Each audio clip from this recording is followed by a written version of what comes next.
Bud Wilkinson invented winning. And here at Oklahoma, we uphold the standard. This is the Champion Standard Podcast, where analytics meet film and the tailgate fuels the passion. Touchdown! From deep dives in the film room to advanced stats that tell the real story. Ready? We bring Sooner football into focus like never before. The roar of the palace on the prairie, the legacy of champions, and the pursuit of the next one. It's all right here. So lock in, because this is Oklahoma football. This is the Champion Standard. Let's go! Let's go! Go!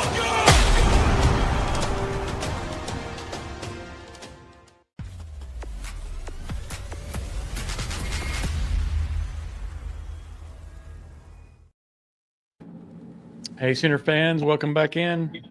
Had a bye week this week, but we are starting the home stretch here coming next week. Got Alabama and a couple games left. Rob and I are joined today by James Hale. If you don't know James Hale, then there's something wrong with you. Yeah, James, I know you have your Die Hard Sooner report that you do daily. I subscribe and get all the information. Anything I want to know. I appreciate about OU that. sports, Thank you. Yeah, anything you want to know about OU sports, just follow James on the Die Hard Sooner report. Well, I appreciate that. Thank you. And I enjoy doing that. And the concept I came up with was doing podcasts a lot shorter than what people normally do. Like, we're going to go several minutes here today. I keep mine at 5 to 6 minutes, 3 to 5, and try to give all the information within that. And so, you can get on your way, or you're driving to work, you can listen to it, on your Bluetooth or whatever. And so I think, just keep spreading the word, because that's what we got to do. So. Absolutely. No, I can. Yeah, you're very efficient, like you said, at doing that. And I know Rob and I could probably take some pointers from that at times. Just being no, you guys are doing a longer podcast. You guys, we are, but at the same time, it's good to be able to sometimes get as much information you can in a short amount of time. And we're not as efficient as you, or as experienced as you, or whatever. So, but really appreciate you jumping on with us today. No problem. Here we are, November 9th. It is playoff push time of year. Yep. And we're still in the conversation. Yeah, and that's the good thing. And everybody has to realize that so far it's been a successful season. If OU loses the next 3 games, you're not going to think as highly about this season. But I don't see OU doing that. Brent's developed a defense that can really play, and the defense always travels. And even when they give up yards, because they're playing better teams, this defense usually keeps them in the game. And with Mateer rounding back into form, OU's got a chance to win these next 3 games. And OU will be favored in 2 of them, the home games. And then they're going to be an underdog at Alabama. Heck, when that line first came out, guys, it was double digits, if you remember back before the season. I know for sure, for a fact. Did you bet it? Did you take it? Yeah. And and now I don't know what it's going to be this week. I have not checked it today, but it's got to be only 2 or 3, I would think. OU's got a chance to go on the road and win. Alabama in the LSU game, they won 20-9 in that game. Yep. This past week. And in that game, I never thought Alabama was a dominant football team. Now, LSU is still good. They don't, they fired their coach, but the team is still playing, and they still have talent. Nussmeier gets benched in the game, or he gets replaced in the game. I didn't keep total, track of that game, but still, LSU's good enough to play with you, and they'll play with Oklahoma when they roll in that final game too, just on talent alone, but Alabama is not so dominant that you can't go in and beat them. Ty Simpson is really good. Oh, you tried to recruit Ty Simpson and came up short. And you got to like this guy because he stayed at Alabama even when he was the backup quarterback. And, even when everybody thought before this year started he wasn't going to be the quarterback, he is the quarterback. And in my opinion, I would vote for him right now to win the Heisman Trophy. Mm-hmm. Alabama wouldn't be where they are without Ty Simpson. Now, the guy at Ole Miss is really, really good, and he'd be on my ballot too. And I didn't even have him anywhere close to my ballot before the year started. So, it's OU's got a great chance here. They've got a great shot. They're still in it. It's still really interesting, right? I mean, everything's still fun and everything is great. We're not, having angst over this or that. We feel pretty good. They're coming off a great bye week and, they're ready to go play this game. And I think they're going to play a great game and we'll see how it goes. Yeah. You said it at the beginning, Brent's really put a great defensive together that travels well. They finally got all those turnovers against Tennessee, and without those, we can all agree they wouldn't have won that football game. But yeah, no, Alabama's playing great. I think I still don't know if OU has put together their monster game yet. Perfect game yet. Yeah, we've seen good flashes on both sides. The defense definitely carried them against Tennessee, and put them in good positions offensively. Special teams has been coming around. We all feel great about Tate Sandell. The guy's just, Rob and I have talked about it. I don't know about MVP, but he is one of the MVPs of our team right now, just with his ability to is he ever score from anywhere, 350 yarders in that Tennessee game, just something else. But yeah, no, I like where this team is at heading into Tuscaloosa. If you would have asked me a few weeks ago, I would have been extremely concerned, but well, it feels like a toss-up right now. It really does. Well, when John Mateer got hurt, that changed the perception of the team. Mm-hmm. When John was rolling, that first 4 games of the year, I thought OU had found their perfect balance, that they finally had an offense, or they had an offense to go with this defense that's finally come together for Brent after 4 years of trying to put it together. I mean, he's been working so hard. We didn't totally understand where the defense was at when Lincoln Riley left for USC. I mean, Alex Grinch, who was let go by Lincoln, and that's one of his best friends. When he hired Alex Grinch, Lincoln Riley thought he had hit the mother lode. He thought he had hired the greatest defensive coach ever. And what Grinch sold Lincoln, we never got to see because we never saw it, right? And what Alex believes would not work in the SEC, linemen losing weight, just get faster, let's do this and that. None of those concepts work. And where's he at? You at UCF now, and or somewhere? Anyway, yeah. It just didn't work. And that fact that Lincoln had to let him go. Well, when Brent came in and looked at that, and Brent tried to be as nice as he could about the situation, but Brent's a pretty blunt guy sometimes. And he just said the defense wasn't anywhere where we could go win football games when I came back into the program. I know he told Julia's wife that this is going to take a couple of years. And she said, what do you mean? It's like, you're at Oklahoma. And he goes, that's not Oklahoma's defense. I don't know what it is. We have a couple of players. Honey, we have one 300-pound player. That's it. One. No, true statement. So yeah. And so bad. And so it was just, and he's just slowly built it up. Remember back in Lincoln's day, you couldn't recruit a defensive lineman. Lincoln, remember him saying, I'm going to go recruit him myself. And all these things were going on. And yet Lincoln's offense was flying, man. He had great offenses. He had Heisman Trophy winners. If he could have put any kind of defense together, He'd Mhm. have a national championship by now. Same thing's going at USC right now, right?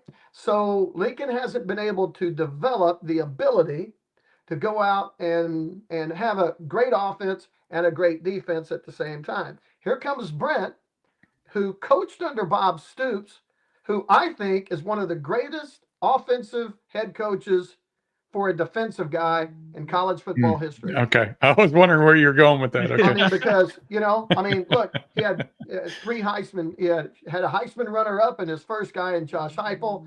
He had two Heisman Trophy winners in Jason White and Sammy Bradford. Well, he had four, and Baker Mayfield and Kyler Murray. I mean, Bob always knew, and Bob kept it simple. He said, I wanted a defense I wanted an offense that if I'm coaching my defense and I'm looking at that offense, I'm saying, dang, they're hard to stop.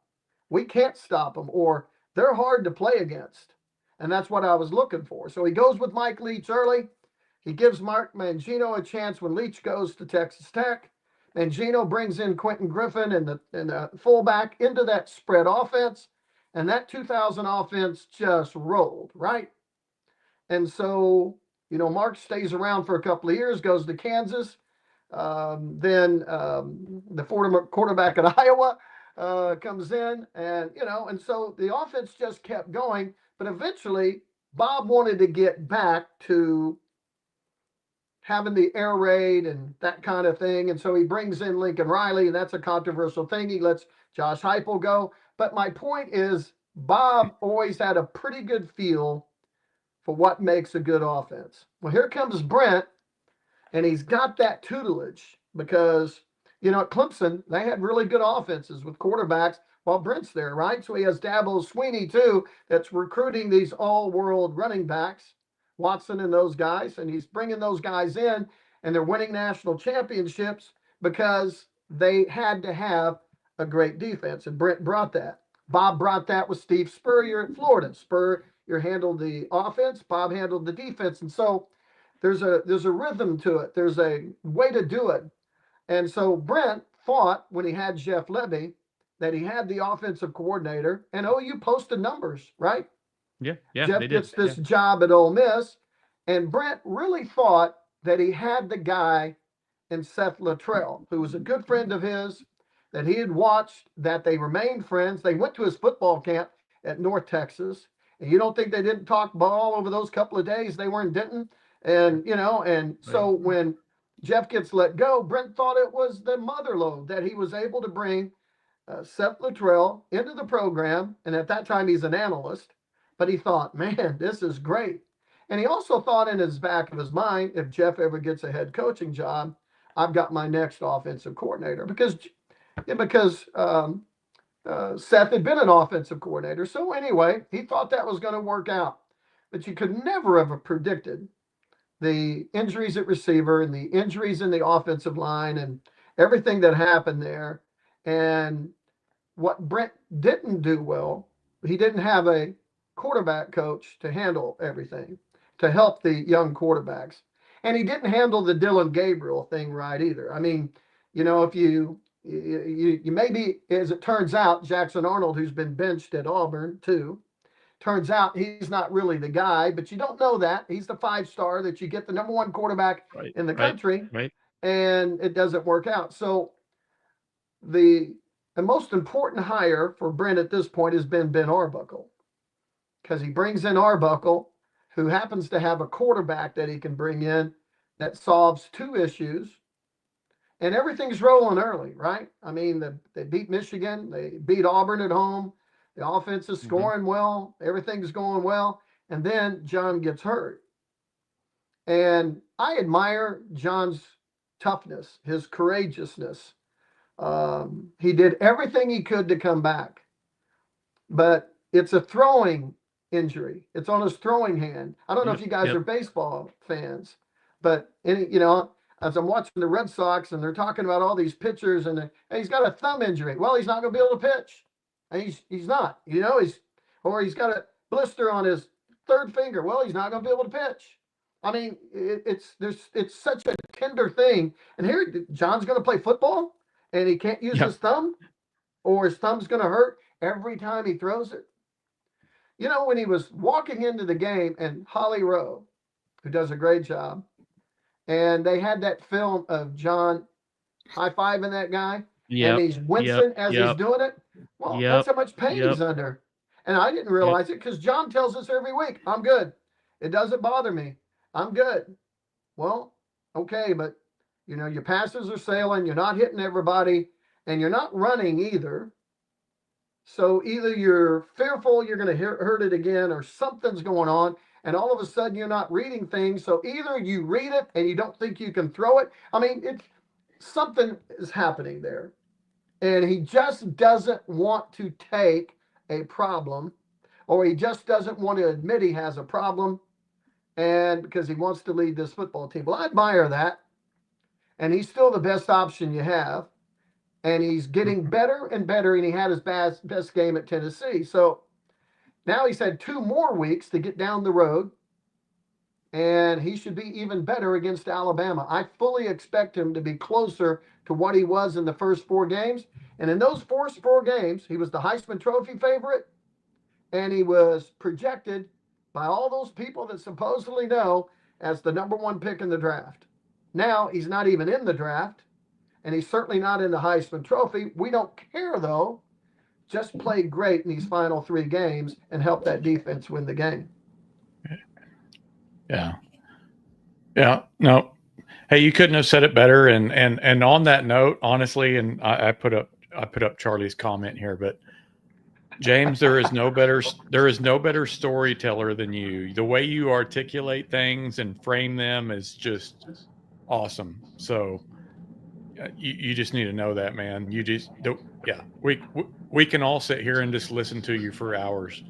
Well, I appreciate that. Thank you. No, I could grab me a drink and just listen to you literally for hours. Talk over. I think everybody's liking your podcast better if you guys are grabbing a drink and just having a good time, right? So there we go. Yeah, no, it's great, man. So I just had to throw that out there. And hey, while we're on the subject of injuries, you know, we talked about Mateer, and you know, going into the Texas game, when RMT got hurt, we were basically without 3 of our best defenders at every level: Gentry, Kobe, RMT.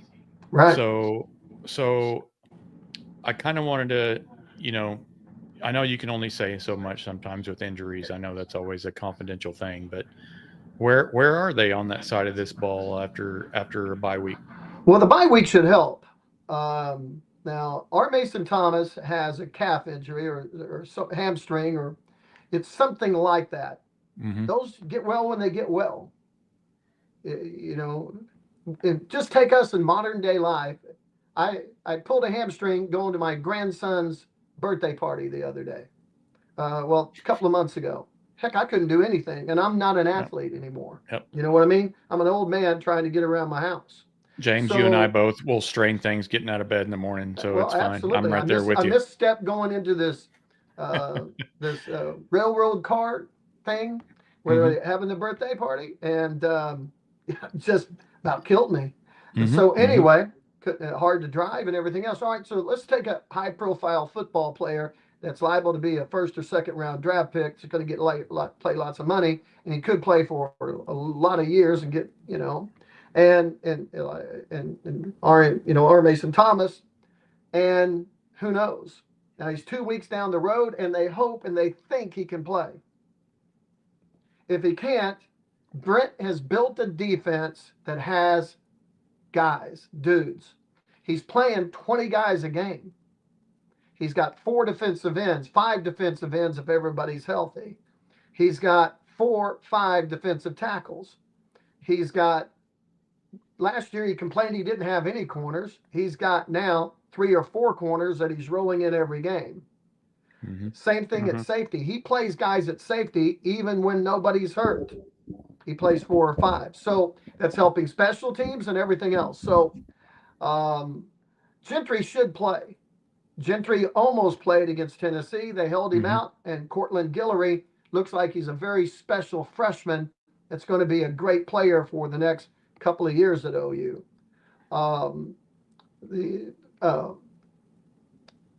Kobe Yep. is a guy that, again, he tried to play. Now he's got a growing pull. All right. Same thing with all us guys. We all know what that problem is. You get this problem, it's hard to move. If you get a stomach injury, a growing injury, all right, well, he's going to treatment every day. John Mateer stayed, didn't go anywhere. R. Mason Thomas didn't go anywhere. All those guys stay because their one focus, even with their girlfriends and everything else, is I've got to get ready to play against Alabama. Yeah. And so that's what they did, and that's what they've done. And so I think all three have a chance to play, but you're asking about muscle pulls and things like that, and you just don't know. I mean, how do you find out about it? Well, you got to put him out there and see if he can rip and roar. I mean, can he take off? Can he run? I don't know. So all that is going to be in play. Gentry should play and should be ready to go. And Gentry's a pro player. That's a big deal. Yeah. As good as Cortland has been, Gentry's a pro. Right. I mean, the NFL loves him. Yeah. I know a lot of scouts. I sit by him in the press box. And Cedric Jones was a great defensive end at OU. The best defensive end that never gets any credit. I mean, he's the all-time sack leader at OU. And you ask everybody about defensive ends at OU, and they don't bring him up. I will, though. Ced can play. And so Ced, when he sits there and tells me, hey, Gentry can play, he'd be a third or fourth round draft choice. I'm going, okay. I mean, because he's that good. They don't throw at Gentry when he's in the game. You notice that? Yeah, he takes away one side of the field a lot of times. He does. And if they do throw, you're going, good, go get the ball, Gentry. Exactly. I mean, so whether or not Kobe and RMT is back, I don't know. It's I think they're closer. I think Kobe thinks he's going to play because Kobe tried to play, in the Tennessee game. So it'll be interesting. But how about the guys Brent has on defense? The depth he has on defense. Oh my gosh! Yeah. I mean, you miss Kobe McKenzie, and Heineke goes out and has 12 tackles in the first half, playing with a club on his hand. Wild. Yeah, wild. I mean, they've got dudes, man. And Brent has built this defense the way he wants to build it. He talked about that a little bit last week. See, this is another thing about Brent. Bob, Lincoln, they never talk to us during the off week. Brent usually talks to us during the off week. Well, Brent talks. That's okay. Just in general. Would you rather have that, or would you rather have? For you and everyone else, it's awesome. Right. He likes to talk. It should be awesome for you guys too. Listen to what he says. Oh yeah. If you really listen to what he says, you'll learn a lot more about football. I mean, absolutely. You can have the Bill Belichick's of the world and people like that, and that sucks. I'd hate to cover New England when he was coaching. Right. I wouldn't want to cover Alabama either. When they had their thing rocking and rolling. Right. Now he's great on TV. So he can. So he can do it when he wants to. Right. So, but I really like what Brent's doing, and he's built the defense. And he's built the defense can last, and it looks like they keep recruiting to it. And so everything's on a pretty good roll right now. Yeah, I think one of the key cogs to his defense that we haven't mentioned yet is Kendall Daniels.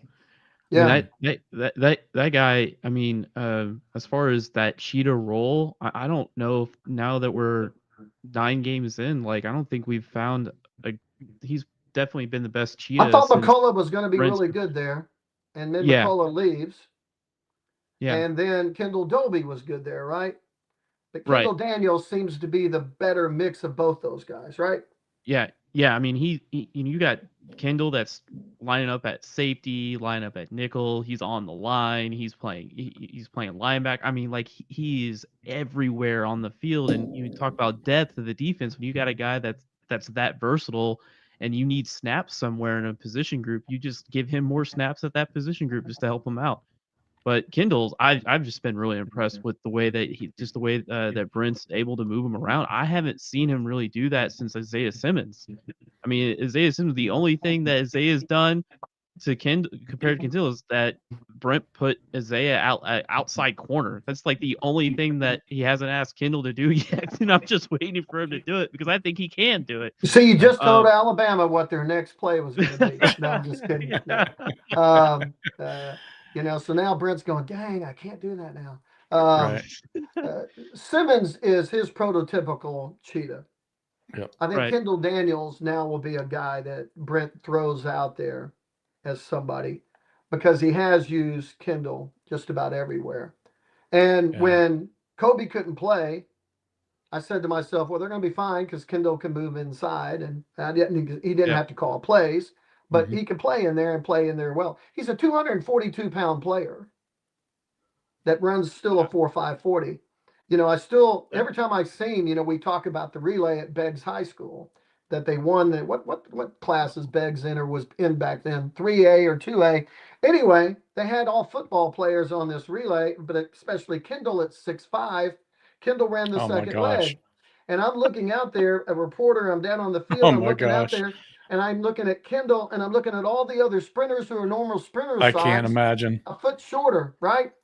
And I'm going, Kendall's going to smack those guys when he's running, just, and just knock them off. And we laugh about it, and Kendall, that set the national record at that time. And Kendall's a part of that group. Well, OU didn't get him. He visited OU late and really didn't like his visit at OU. And goes to Oklahoma State and plays great at Oklahoma State. He's probably their best defensive player. And lo and behold, when he enters the transfer portal, it's a new day, right? And the kid has such an open mind. He says, all right, I'm going to take another look at Oklahoma. And because it was a different coaching staff and everything else. And he comes in and, wow, he loves it.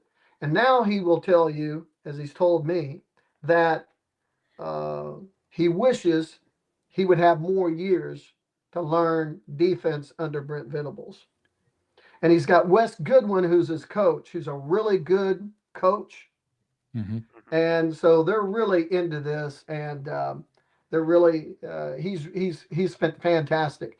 And it's been an upgrade over what they've had. And Kendall Dobie, who knows what he's going to do. Kendall's probably going to come back, I'm going to guess. And then he and Reggie would be the Cheetahs next year. Kendall is probably going to appeal on the junior college thing and get another year. I'm going to guess he's going to do that. Or, or he'll probably do that. You just made my day, James, by saying that. Oh my gosh. Are you serious? I think that's what he's going to do. He practices every day, and he's still practicing at corner. And then every day they list him at out. He's practicing every day. Right. Well, he's out because he doesn't want to play, and he's decided to redshirt. Okay. And because next year he can come back and share that position, and that way they don't have to spend another $1 in the transfer portal trying to find the next cheetah. They've got him. They've got Reggie, and they've got I hope you're right. Dobie, because they can play. I hope you're right. So, yep. And I think that's what he wants to do. Yeah, kind of staying on like the health of the team. Rob and I were kind of going back and forth. Rob and I work together, so we obviously talk a little OU sports during the week as well. But we were talking a little bit about that running back room, and just we feel like the depth is kind of getting depleted a little bit here toward the end of the year. Of course, X-Rob is healthy. Torrey's a little banged up. You're not getting much out of Ott right now. Tatum and Barnes are both, I'm not sure. So a room that looked, really good at the start of the season just looks like it's getting a little thin. And you're right, Ott can play, but what's your concern level with that room for this next month during the stretch run? As far as long as Xavier stays healthy, I have no concerns. We're right there with you. So and that's where we're at. We're like, if he can get 25, 30 carries a game, hey, and he can handle sign us that. up. Yeah, he handled that at Carl Albert. I mean, and you're going to say, well, that's not, and I know it's not, but he's ran about the same way that he ran at Carl Albert. He's even shown me that he's got great hands. He's shown me he's a better pass blocker because, that wasn't necessarily what he was good at.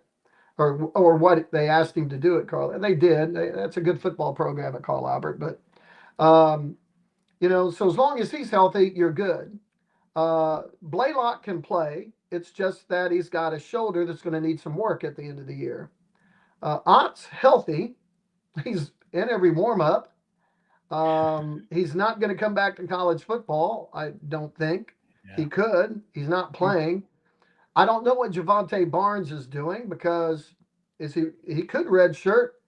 Is the situation better next year if he does redshirt, or does he stay at Oklahoma if he redshirts? See, probably. Right. I don't know if I would if I was him. I would try to find some place I'm guaranteed to get no worse than number 2 running back reps. Now, he might get that here. I don't know. Now, Tatum is a baseball player too. He's been banged up. He's got healthy. He carried the ball one time against who? I'm trying to remember. But he got hit really hard, and he got banged up again. So he's probably going to redshirt. But they could always pull him out and play him if they want to, but I don't think they have to. Right. I think the situation at running backs about as good as it can be with Robinson playing the way he's playing. Sure. And I think he can run against anybody. If the offensive line will give him a chance, he'll gain yardage. Mm-hmm. He can catch the ball. He's a good pass blocker. There's a lot of things to like about him. And I think that as long as he stays healthy, they're good. I don't think running back's a problem. And once again, DeMarco, in the first part of the year, he gives everybody a chance, and then he kind of settles. I mean, Gavin Sawchuk, 5 100-yard days, right? The next year, Gavin, you think he's going to be the guy. Well, it's kind of a mixed bag, right? And everybody's going, what's DeMarco doing?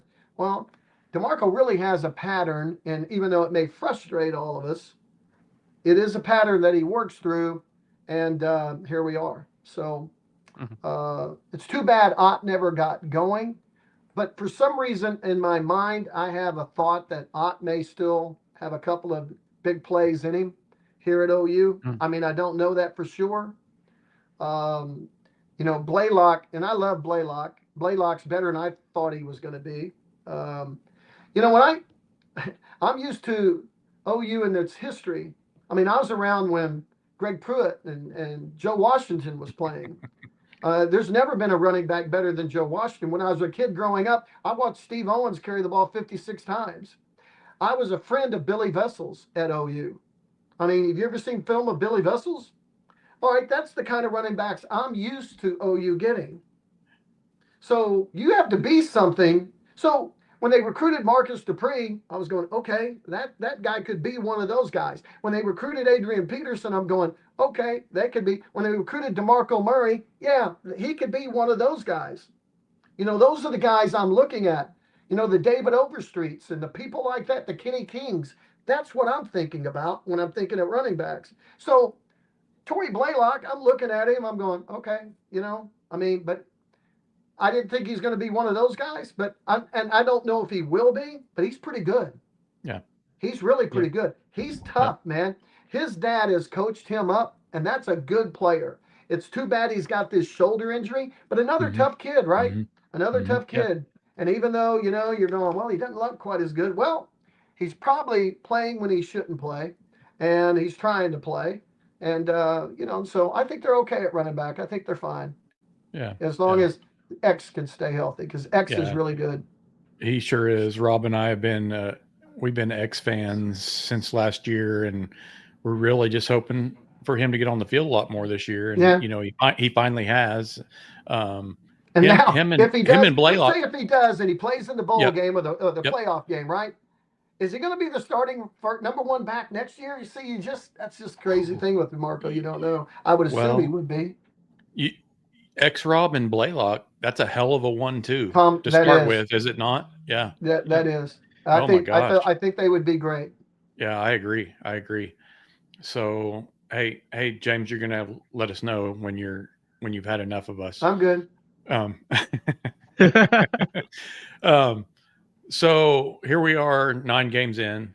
Rob and I were kind of going to go through and break down, position groups and kind of give them grades or whatever. But I'll just keep it a little more simple rather than going position by position.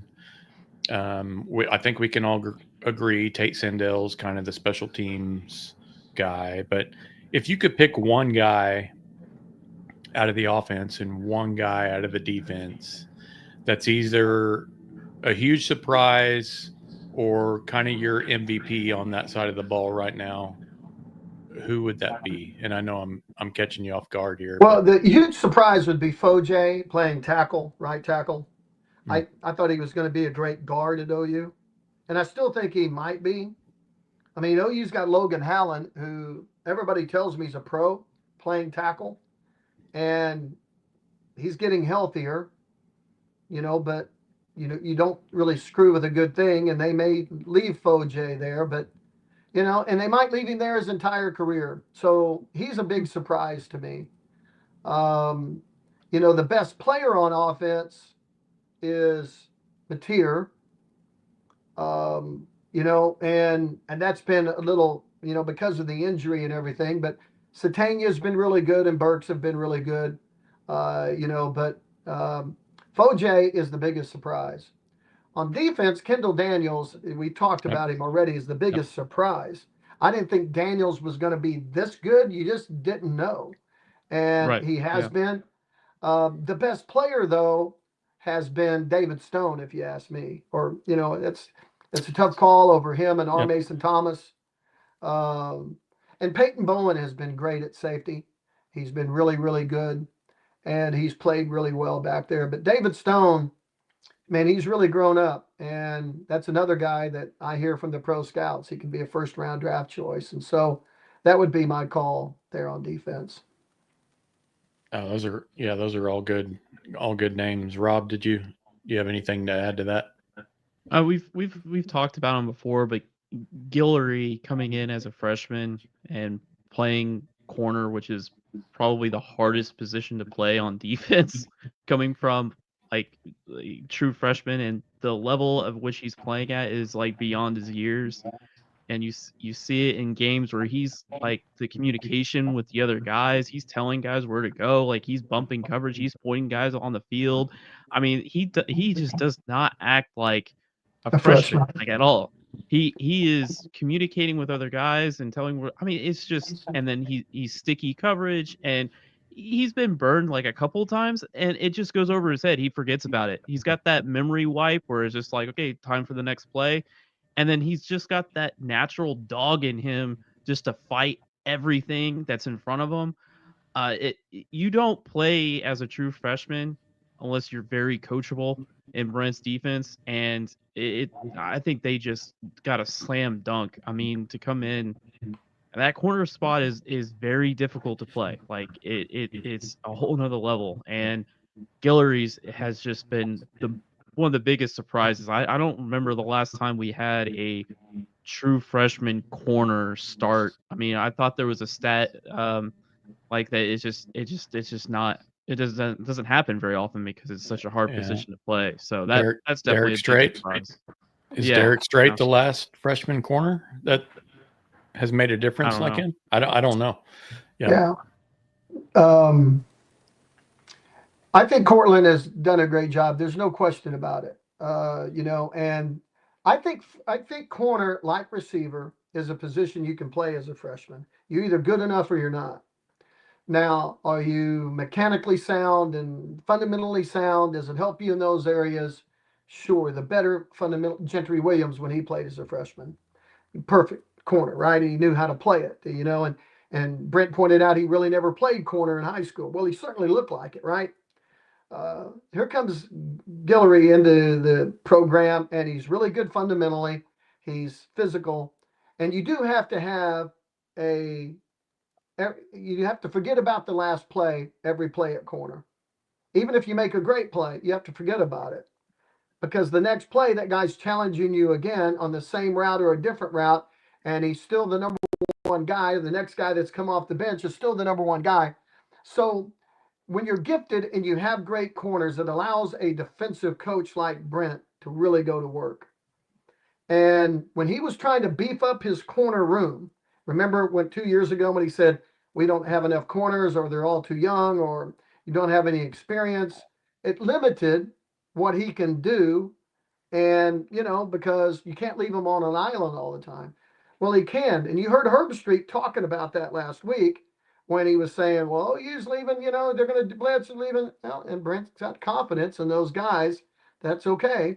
That if they're out there playing and, playing at the cornerback spot. So he really likes Guillory and thinks he can handle it.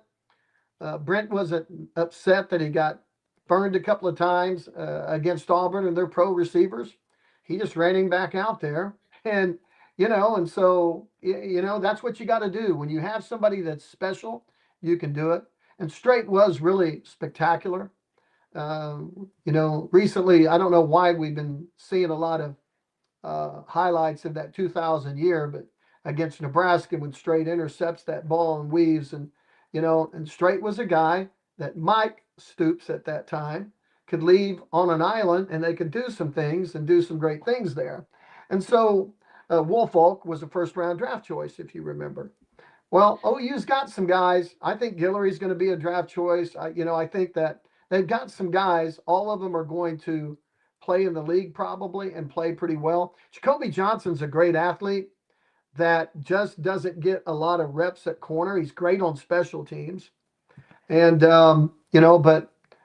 that's another guy the pros tell me they really like. And I'm going, would you draft him if he only plays 20 snaps a game? Yeah. We look for talent, they tell me. Okay. Well, Yep. There you go. Yep. So I don't know. They at corner, they've gotten a lot better. And now under Jim Nagy, they're looking for a certain corner. Like Eli Bowen is not their prototype that they're looking for at 5'9". They're looking for 6 foot, 6'1", 6'2", 6'3" corners that can match up because the receivers in this league, how many times have we looked at the receiving core of the opponent and they have 6'3", 6'4", 6'5" guys? Yep. And OU wants to get like that on offense. And yet I'm always reminding them, but Ryan Broyles, Mark Clayton, they're not real big guys. Not everybody's as big as CeeDee Lamb. You know what I mean? And this year, Burks and Satania are their two best receivers, and they're not real big, right? So that's where you're at. And so Nagy's going to change the perception of the recruiting in some ways and how he's going to do things. And, but still, they're not afraid to take a guy that doesn't quite fit that protocol. And they've got good corners now, and Brent can do some things with these guys.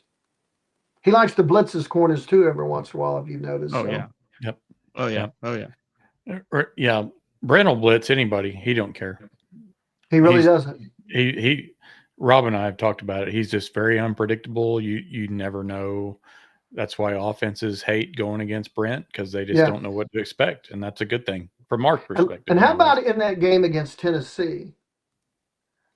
Brent, I've been told by coaches and players after that game that Brent Venables helped them win that game because he never lost confidence in his team and never showed that he was worried. Even in the opening quarter when Tennessee's running up and down the field and, even after the touchdown, they drive right back down and get 3 more points and Brent's going, we're okay. We're good. We're good. And Brent talked about a game where Bob Stoops did the same thing, the OU Nebraska game in the 2000 year, when the most confident guy on the field when OU was down 21-0 was Bob Stoops. And I thought Brent showed that. Brent was cool, calm. He's laughing with officials or he's laughing at them or whatever. And as much as I love Josh Heupel, and I do love Josh and I are friends. I love him. But I thought he was a little helter-skelter in this game. I thought he was a little high-strung in this game. I thought, trying for the deep ball is kind of a panic move. Now, that may be the quarterback making that call, so I don't know that. I can't blame that all on Josh. But Brent's just sitting back there, and his guys are cherry-picking. And he's making the right calls, but his demeanor the whole game, the team loved. And Brent's just really confident in this football team. He's really confident in this defense. And he thinks, and the way Brent looks at it with this defense right now, if I don't screw up, he's talking about himself, and call a bad play or a bad sequence, my defense will play. And he really believes that. So He thinks he's got a pretty good team, and he's not afraid to take a team into Tuscaloosa, Alabama. I will say this in that Tennessee game. I forget how RMT's fumble recovery, touchdown recovery score, like that was a 14-point swing potentially. Tennessee because they're driving. They're at the OU 24 or 21. They were driving RMT like. So I agree with you on the BV perspective, but RMT flipped that game in a matter of seconds. Well, with that play, Heineke flips Heineke calls the second the fumble. Yes, and then RMT's great run. Yeah. And a 26-yard field goal, stiff arm. I don't know if we'll ever see that again. So, I mean, that's pretty impressive. Yeah. Yeah, that guy, there wasn't one guy that was going to bring RMT down on that play. You could just tell he was like, you're not bringing me down, dude, whatever. So, Rob, what else you got, Rob? I've been sitting here kind of monopolizing the questions. If you got a question for James, jump in here. We kind of took them all mine. I want to, we got talking about the ones, like Kendall Daniels and Guillory and stuff like that. Maybe we can talk a little bit about Ben Arbuckle and how, some of the, we talked about the first 4 games and how we were rolling, and then Mateer gets hurt and how he's kind of had to adjust his offense a little bit. We found a run game identity there in South Carolina, but here he gets we got John Mateer, who was probably one of his most efficient games versus Tennessee. Bye week. What do we expect? Arbuckle to dial up in Tuscaloosa, and what is how does that fit with John Mateer? Hold on one second. I think that Mateer has grown up in his year at OU, and it's not even through a full year here. When he first got here, he told me that because I asked him, I said, okay, you're an air raid guy. And he goes, do you think I'm an air raid guy? I said, well, are you not? He wasn't trying to be mean or anything. He said, is that how you look at me? And I said, yeah, aren't you? And he said, well, I'm actually a combination. And he said it on other venues that, he's taken from 2 or 3 guys that have influenced him, but he said even in pro stuff he's got in his offense. Okay. But it looked like almost pure air raid in the first few games, right? I mean, I thought he was always going to have H-backs and 2 or 3 tight ends, and maybe he didn't feel like the tight ends were good enough. I don't know, but that's not what we really had early. And everything was good because Mateer made it work, and Mateer was breaking off runs. And in the Michigan game, in Michigan's defense, which was pretty good, couldn't stop him. But, when Mateer got hurt, what we saw was maybe it took him a game or 2 to make adjustments. I don't know how you guys look at it. Now we're running the ball with X, and Bill got busy and he ended up putting EPL in there. And Ozeta was a pretty good run blocker, but EPL, every time he's played, he's graded out so high. I think that Bill just thought, I need to give this guy some run and see what happens. And then moving Foje, Derek Simmons was probably a better all-around player, but not a better run blocker. He's not. Foje is a mean, aggressive run blocker. And so all of a sudden, the identity of the football team more is running the football, short passing game, and that's okay. You can win with that. Brent's happy with that. Let's take some time off the clock. Let's run the football. So the only thing I haven't seen in this offense, and maybe it's because John can't throw it right now, and that's the deep vertical game. And he had it at Washington State, but we haven't seen that.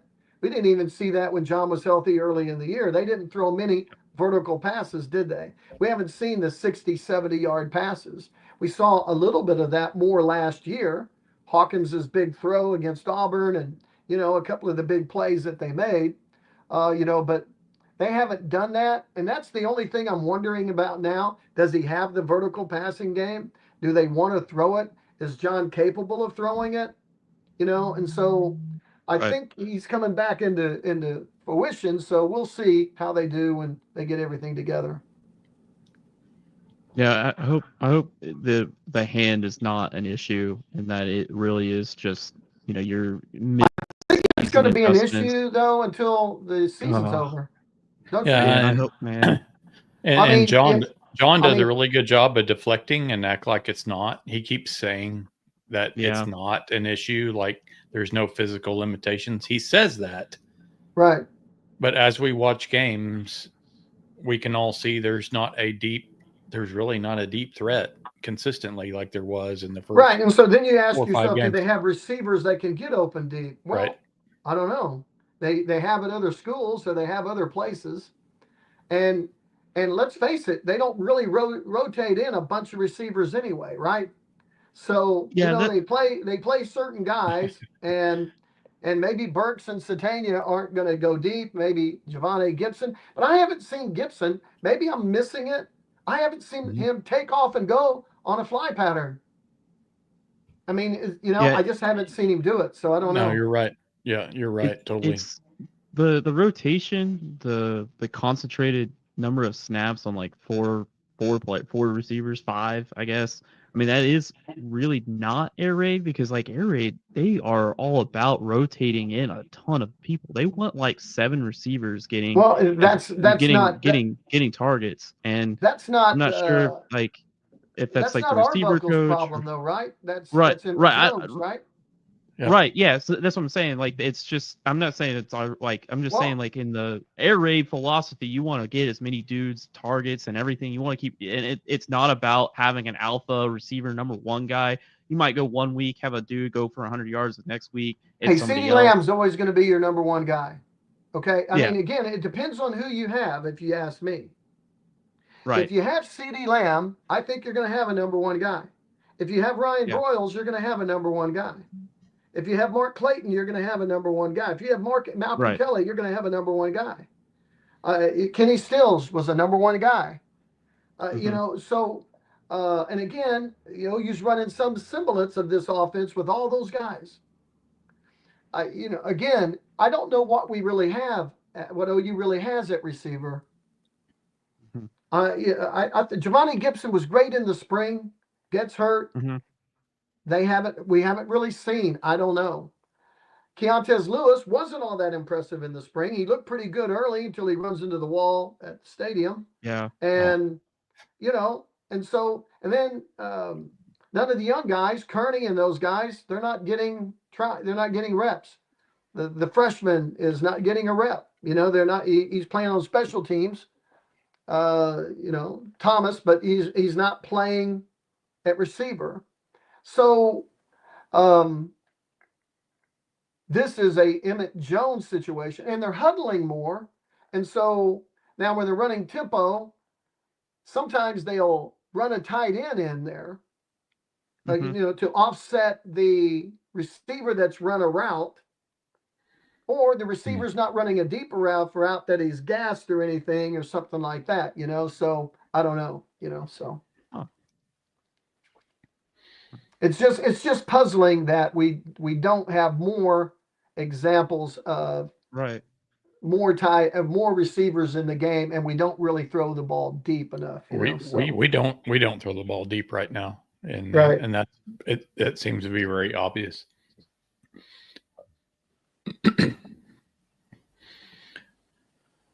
So James, are we going to run the table the next month? Are we going Tuscaloosa Well, and win? I think they certainly have a chance to. I mean, Yep. I'd like to tell you that we're going to. So I just say they will. I Yep. mean, Yep. I don't believe they're really going to be an underdog. You're trying to win at Bryant Denny Stadium. So can you go out and get it done? I don't know. Um, I think they're in the best shape they can be in at this point in the season, knowing what we know about Mateer and everything else. He's 2 weeks further down the road.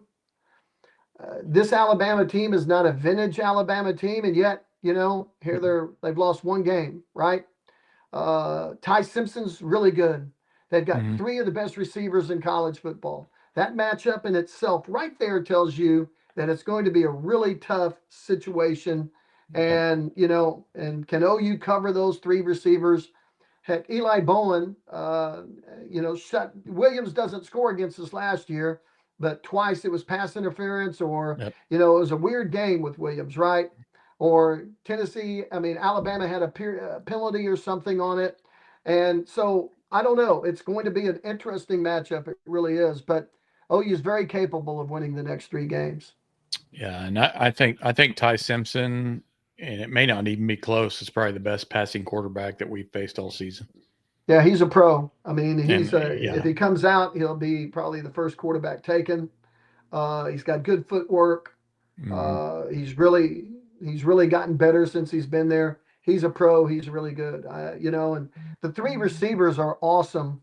Their offensive concept is awesome. Ryan Grubb, is that his name? Ryan. He's a great offensive coordinator. Mhm. They do a great job on offense. This is not your standard Nick Saban defense. You can run on them. You can tire out their defensive line. They don't rotate a lot of people in. So it's going to be an interesting game. OU is very capable of winning that game on the road. Yeah, and something I told Rob last week, probably on our lunch hour at work, but I just think it's really hard to go undefeated in the SEC.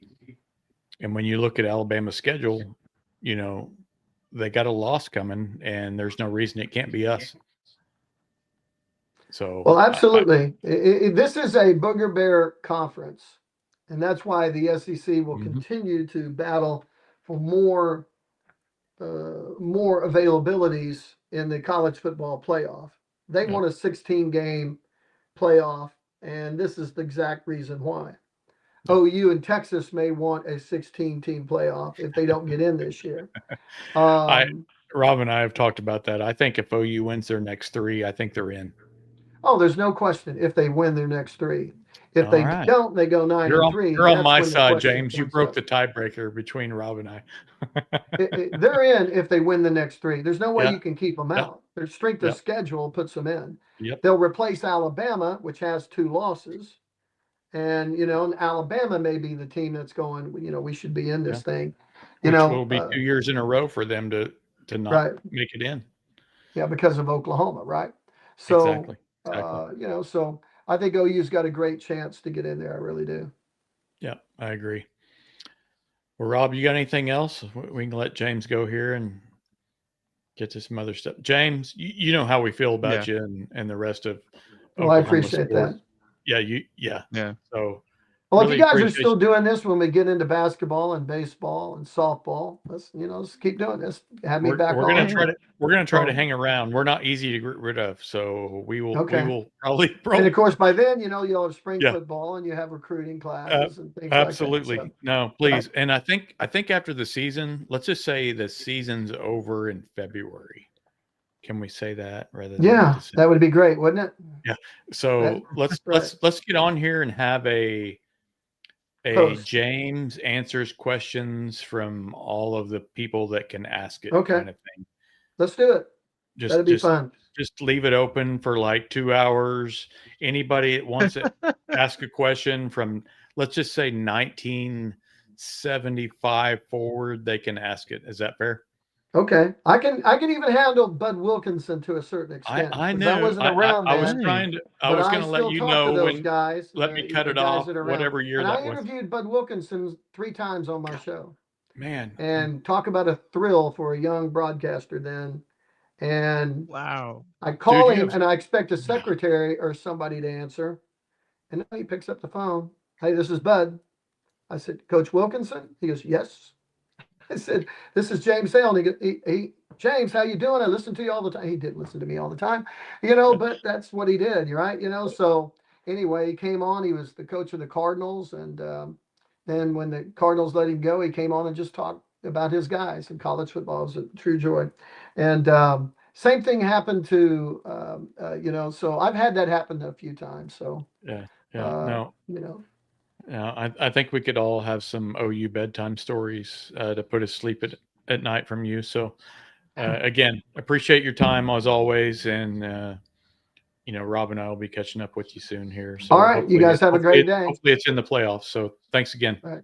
Hey, have a great day. Thank you. Bye-bye. Yeah. See ya. Take care.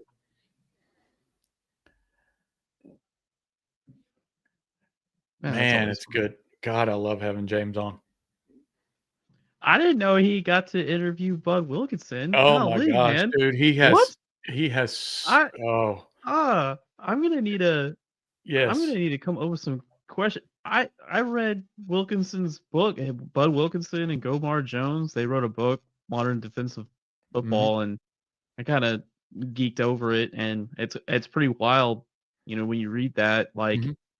all the defensive scheme type stuff that Bud did, we're doing today. It's just obviously modern spread has taken it, but some of the philosophy of like the Iowa State Hook defense of getting an extra safety on the field. Bud did it back in Sure. the day. Sure. That's what No. his whole deal was. So um it is pretty wild. Yeah, I'm gonna I have to want remember to, that for next no. time Yeah, James is on. I really wanted to lock James in because we seriously need what I talked about. We just need to have a pod dedicated to Q&A, Q&A with James Hale. Like, I promise you, we'll have stuff going back to the 70s, we'll have current stuff, whatever, Yeah. but it'll just be, we can kind of play like trivia and stump the chump with James, be like, hey James, back in 1981, whatever, and I promise you he will know. The guy's a walking encyclopedia of OU football for the last half decade. He just is. It's That's awesome. impressive. It's impressive. Yeah, for sure. For sure. Um, so I know you wanted to get to potentially some film or stats. I think maybe film more than anything. I know we kind of want to look ahead I a little mean, bit to Alabama. w- So we're I'm an leaving hour that up to in. you. Yes, It's up to you, man. Like I'm we leaving. can end it here, Yep, unless there's someone want to take a look at. I've got film, I got stats, but yep. I mean, we can make that a whole nother episode. I Yeah, mean, I don't care. we can. That's why I was going to leave it up to you and just kind of see where you were at. But yeah, we can do that. We can do that on another episode. Just kind of a Alabama look ahead and look at some film if you want. Okay. Yeah, But I'm done with that. yeah, for sure. Yeah, no, I don't have anything else to add. It's really hard to follow up James because again, he's the storyteller and he just he just has a way of telling it like you and I can, or anyone else for that matter. Just kind of rolls off the tongue. But yeah, Yeah, so we brought up some really good points, mhm, about how defense travels. If you're going to be road warriors in the SEC, you have to have a great defense. Well, check. Like that's a huge massive. If you can't play defense in the SEC, you're not going to be road warriors and go get a win. And I thought that was probably one of the biggest points he made tonight, mhm, mhm, because you don't stand a chance of getting the upset on the road in SEC if your defense is just not good. And our defense is really good. And we've touched on it with all the different players that we've talked about tonight. Very simply, Brent's got a defense of dudes that could just flat out fly. mhm. And you mentioned it about how the pressure game comes from multiple angles. We'll take a look at that next on our next episode. I mean, it's just what Brent does with all of the pieces that he has is awesome. Like it's fun to watch, man. It And is. It is. I was impressed to see our secondary play. I mean, I know we got the open field yards wasn't great, but when it mattered most, I mean, with the turnovers and everything, when he got to that scoring opportunity, our defense capitalized. I mean, that's just going to be really tough defense to play against if you're feeling pretty as an offense, and you're moving the ball, and you make one slight mistake, and the ball is either going the other way for a touchdown, Yeah. or you get stalled and miss a field goal, and all of a sudden it no dice. So Yeah. um, No. yeah, No. I'm with you. And some pull this up here. Travis here on the chat. Um, I completely agree. We went into Knoxville, extremely hostile environment. That was a crazy atmosphere. I don't think we blinked on either side of the ball. Like, we did not look like a team that was deer in headlights in that game at any point in time. And it's awesome. It's awesome to see that, because that comes from BV, and that's passed on down. But that's kind of where I'm at as far as feeling encouraged about going into Tuscaloosa. Mm-hmm. Is we just did it. We just went into a hostile environment. Tuscaloosa, and Knoxville, very similar. So I'm encouraged by going in there. And if Alabama is susceptible to the run, turn X-Rob loose. Yeah.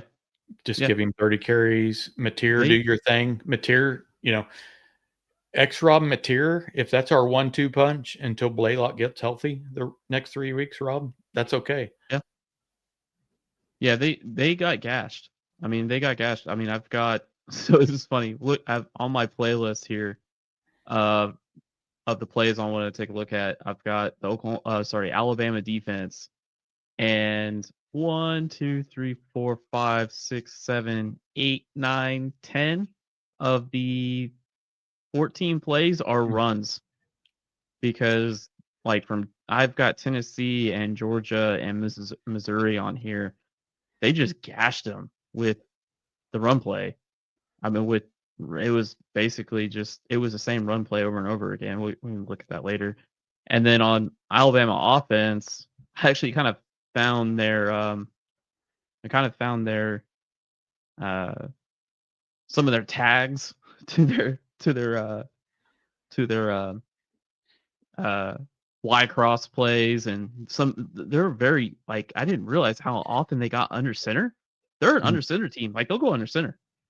Like, they're not under center 50% or it's less than that, but seeing them go under center as much as they did, I was like, man, we haven't seen that. We were just coming from Tennessee and everything, all these other plays. You have to go back to like Michigan for as often as they go under center. And so on the Alabama offense, I've got 10 plays, 9 are passes, 1 run. Okay. So I mean, it's a defense that just gets churned up with the run, and then an offense that basically just chucks the rock. So yeah, that'll be interesting. I like our matchups when we play teams that are run oriented, aka like a Missouri. When we play at Bama or other teams like that, that's when I get a little nervous, because I know we're capable of giving up big plays in the secondary, even though we didn't against Tennessee. Yeah. So Ty Simpson kind of scares me a little bit, just with his ability to get downfield in a hurry. Yeah. So that'll be interesting. And I know I'm slowly morphing into your film here, and Rob, we're like, no, let's do this on another episode. And you're like, so it's right here in front of me. God dang it. I want to, but I mean, we're an hour in. We could. I could be here all night. No. But let me bring up one stat, one thing. Okay. Just one thing. Okay. So you can get your fix. So I can get my fix in. Yeah. Yes. I can. There we go. Let's see here. Okay. So what this is, let's see. Maybe I can expand this out a little bit. Oof. There we go. Yeah. Is that better? Yeah. No. I see 3 teams over there. Go ahead. I'll move you over here. Okay. There we go. Okay. Finishing quality drives. Okay. Finishing quality drives. So on the left, on the y-axis, is offensive finishing efficiency. So this is how often a team is finishing drives and scoring. At the x-axis is scoring threat percentage. So this is how often a drive crosses the opponent 40-yard line.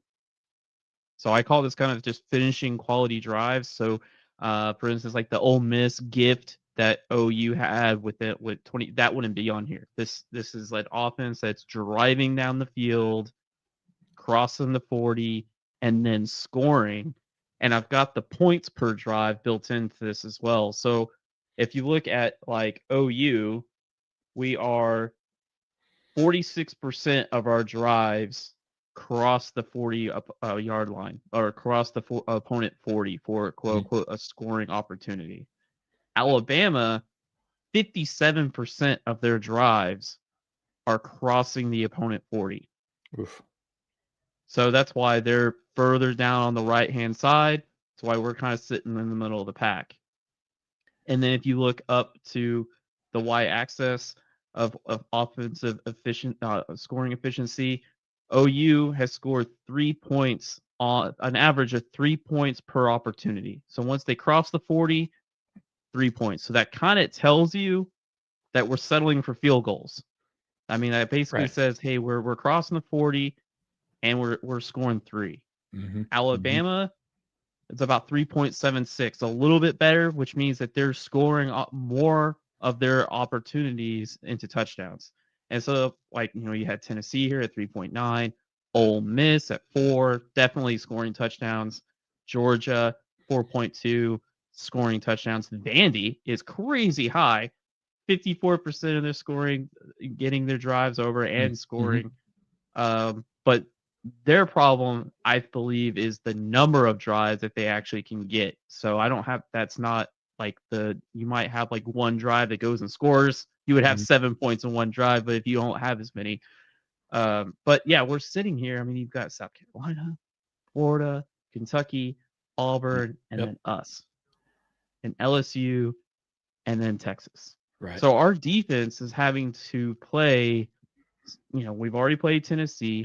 Yep. Already played Ole Miss. Now we've got to play Alabama. This 3-game stretch, which you and I looked at back way in August, we knew it was going to go up against 3 of the prolific offenses in the SEC, and the stats are proving that. So Yep. And this one versus Texas is the one that got away from us. That was the one that we should. That was the one game where we should have won. Yep. But you've got a quarterback that hadn't practiced for 3 weeks, and it was just a recipe for not playing too good. So, but yeah, finishing quality drives. We got to play an Alabama team that 57% of their drives cross the opponent 40, and they're settling for 3.76 points per opportunity.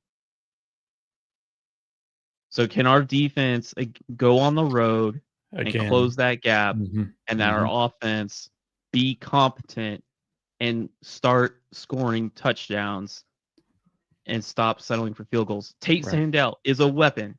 Right. But if we don't want to use him. Yep. Right. But if we can take one of his field goals and convert it for a touchdown, it makes all the difference from the start of the game to the end of the game. Yep. That can get you another 4 to 10 points a game easily. Yeah, and the other, I probably could flip this in the next show to show what defense allowed and stuff like that. But Alabama's red zone defense is good. Okay, they have a really good red zone defense. Their red zone offense is good. Their red zone defense is good. Watch the Tennessee tape. Watch some of the Georgia stuff. They are really the Alabama defense is not particularly good, but once they get into the red zone, they really do clamp down. They either make turnovers or make you kick a field goal. And so we need to, once we get there to that red zone, we have to punch it, and we have to be a smart football team. And just you got to get 7. Yeah, get 7. That doesn't bode well for us, considering we're not a team that scores well from 20, 30 yards out, or just not. I mean, stats don't lie, right? So hopefully we can change that a little bit this week. But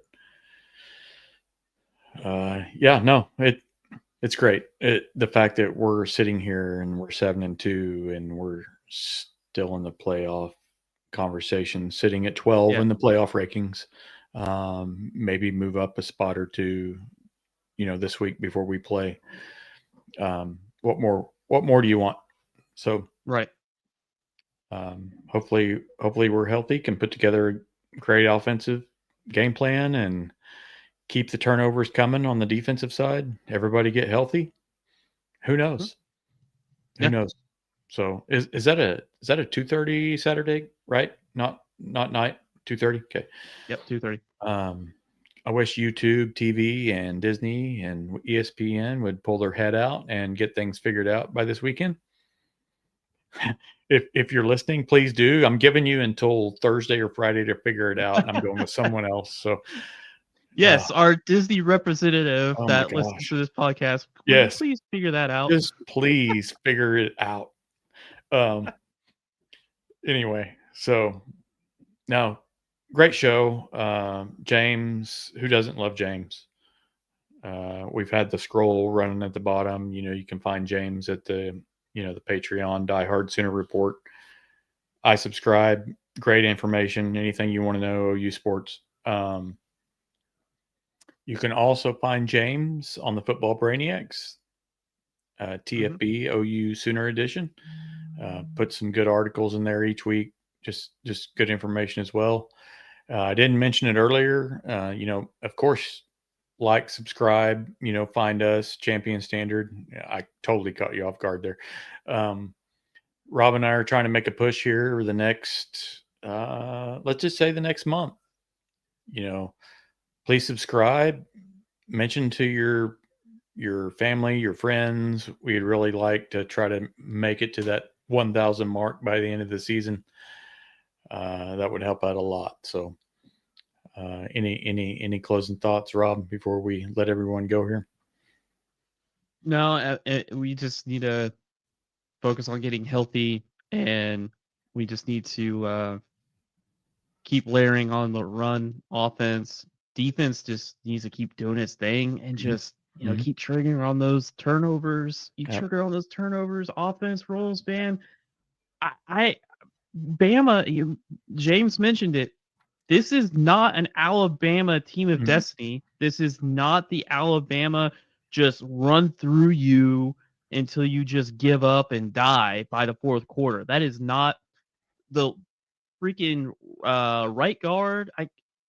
Van Cedric or whatever his name is for Alabama would never start for Nick Saban at all. The guards are not too good. The center's decent. Caden Proctor, I think, is a little overrated. I mean, he's super strong, but he's got heavy feet. I mean, this is not like the Alabama team that's just going to steamroll you, even though like the mediocre ones that would just run it. Now they commit to the run, but they're not. Sure. They're just not that team. And on defense, they've give up huge plays all the time. We can beat this team. Like we can. Like it's completely beatable. So just go play your game, be Road Warriors, back yourself in the corner, light your hair on fire, and just go take care of business. And I think you got a Brent Venables head coach who is laser focused and passionate, and these guys are believing in themselves. They just went on the road and just got Tennessee. They just have to just go do it again. You just want your offense to pick up a drive or two to go punch in the end zone, Brad. You punch in the end zone on offense 2 times more than you did the last game, and you're flying to a victory. Right. Yep. Nope. I think it's a great place to leave off. We will pick this up later in the week and have an Alabama preview and go a little deeper into that game. So thanks again, everyone, joining us this week. I hope you enjoyed your bye week and not too stressful Saturday. And we will catch you next week. Take care, everyone. Boomer Sooner. Hey. That is my standard. Champion standard. Yeah. Run my place, ayy. Keep up with the pace, ayy. If you don't got motion, then stay up out of my face, ayy. I be doing a race, ayy. 100 yards out of the way, ayy. It's time to lock it in the field, baby. It's game day. 7 rings you can't handle. I'm on a champion man too. Walk up to my standards. Maybe that's saying you can't. different angle. Maybe try a different play too. When you know you're the greatest, some people might hate you. Champ, yeah, I'm the champ. Yeah, I'm the champ. Champion standard, don't gotta put on a hat. Titles, you know we got that. Yeah, I'm the champ. Champion standard, yeah, I'm the champ. Champion standard. Hang my jersey in the rafters, I'm a champ. Champion standard. I'll tell you nobody's safe when it's time for game day. Put up or shut up, you know it's competitive. We will not ever take losses. Yeah, I be playing the game, but at heart, you know I am just really a boss. Youngin' or boomer, don't matter who's on the field, everybody getting sauce. Get down with the team, cause we really one-on-one, yeah. Hey, I'm the man, hey, I'm the man, yeah. Watch how we make fans, while we also make this cash, hey. When it comes to plays, there isn't one we haven't ran, yeah. Competition's getting body, that's no capping. Champ, yeah, I'm the champ, yeah, I'm the champ. Champion standard, don't gotta put on a hat. Titles, you know we got that. Yeah, I'm the champ, champion standard. Yeah, I'm the champ, champion standard. Hang my jersey in the rafters, I'm a champ, champion standard. Champ, yeah, I'm the champ. Yeah, I'm the champ, champion standard. Don't gotta put on a hat. Titles, you know we got that. Yeah, I'm the champ, champion standard. Yeah, I'm the champ, champion standard. Hang my jersey in the rafters, I'm a champ, champion standard. I told you nobody's safe when it's time for game day. I told you nobody's safe when it's time for game day. Champion standard, and we don't play. Champion standard, and we don't play.